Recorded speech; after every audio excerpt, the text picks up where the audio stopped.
Il-kumpanija dinja li timmanifattura l-jottijiet u anke dawk magħrufa bħala Super Yachts San Lorenzo għażlet li tirreġistra Super Yacht tal-aħħar teknoloġija u li jirrispetta l-ambjent taħt il-bandiera Maltija.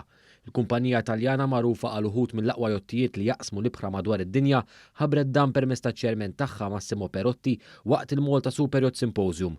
One News li attenda dan is-Symposium tkellem ma' Perotti li spjega li t-teknoloġija wara dan is-SuperYacht hija waħda sostenibbli u taħdem dak li huwa magħruf bħala fuel cell. With the fuel cell you have hydrogen, oxygen, you produce electricity without thermic combustion, so you do not produce carbon.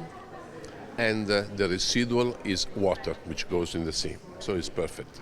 Perotti spjegaw wkoll li l-ewwel jott ta' dan it-tip mistennijiet lesta fl-2024 u spjegaw wkoll għaliex intażlet il-bandiera Maltija bħala l-ewwel ġurisdizzjoni li fiha dan il-jott li huwa l-ewwel wieħed tat-tip tiegħu fid-dinja jiġi reġistrat.